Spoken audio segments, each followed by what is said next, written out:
Chapter 13 of The Wonderful Wizard of Oz by L. Frank Baum. The Rescue. The Cowardly Lion was much pleased to hear that the Wicked Witch had been melted by a bucket of water, and Dorothy at once unlocked the gate of his prison and set him free. They went in together to the castle, where Dorothy's first act was to call all the Winkies together and tell them that they were no longer slaves. There was great rejoicing among the yellow Winkies, for they had been made to work hard during many years for the Wicked Witch, who had always treated them with great cruelty. They kept this day as a holiday then and ever after, and spent the time in feasting and dancing. "If our friends, the Scarecrow and the Tin Woodman, were only with us," said the Lion, "I should be quite happy." "Don't you suppose we could rescue them?" asked the girl anxiously. "We can try," answered the Lion. So they called the yellow Winkies and asked them if they would help to rescue their friends, and the Winkies said that they would be delighted to do all in their power for Dorothy, who had set them free from bondage. So she chose a number of the Winkies who looked as if they knew the most, and they all started away. They traveled that day and part of the next until they came to the rocky plain where the Tin Woodman lay, all battered and bent.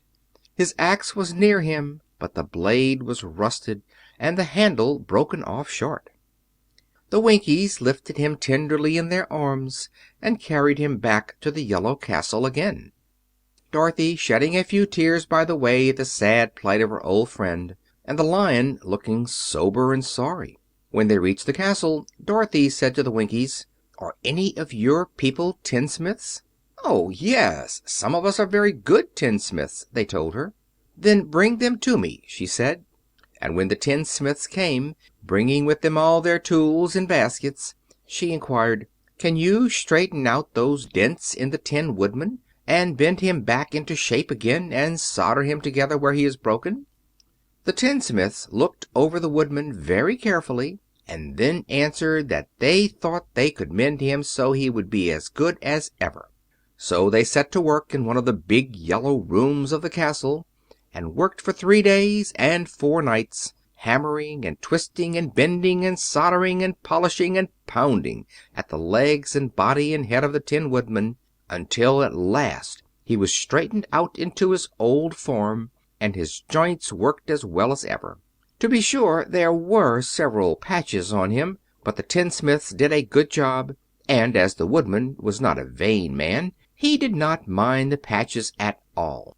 When at last he walked into Dorothy's room and thanked her for rescuing him, he was so pleased that he wept tears of joy, and Dorothy had to wipe every tear carefully from his face with her apron, so his joints would not be rusted.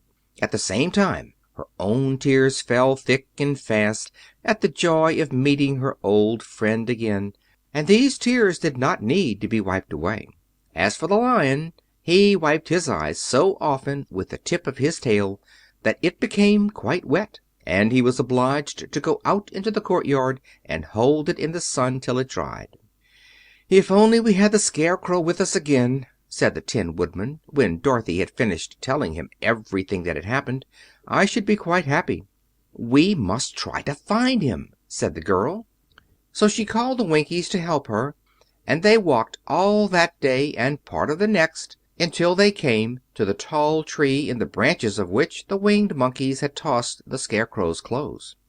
It was a very tall tree, and the trunk was so smooth that no one could climb it. But the Woodman said at once, "I'll chop it down, and then we can get the Scarecrow's clothes." Now, while the tinsmiths had been at work mending the Woodman himself, another of the Winkies, who was a goldsmith, had made an axe handle of solid gold, and fitted it to the Woodman's axe instead of the old broken handle.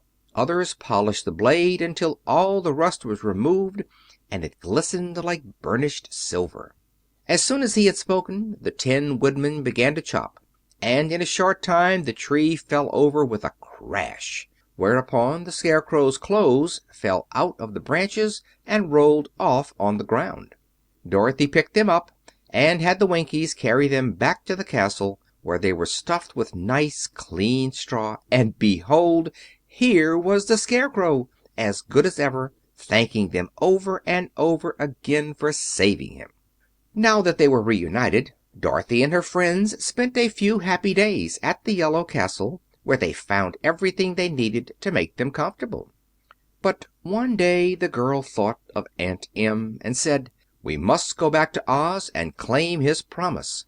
"Yes," said the Woodman, "and at last I shall get my heart." "And I shall get my brains," added the Scarecrow joyfully. "And I shall get my courage," said the Lion thoughtfully. "And I shall get back to Kansas," cried Dorothy, clapping her hands. "Oh, let us start for the Emerald City tomorrow." This they decided to do. The next day they called the Winkies together and bade them good bye. The Winkies were sorry to have them go, and they had grown so fond of the Tin Woodman that they begged him to stay and rule over them and the Yellow Land of the West. Finding they were determined to go, the Winkies gave Toto and the Lion each a golden collar, and to Dorothy they presented a beautiful bracelet studded with diamonds.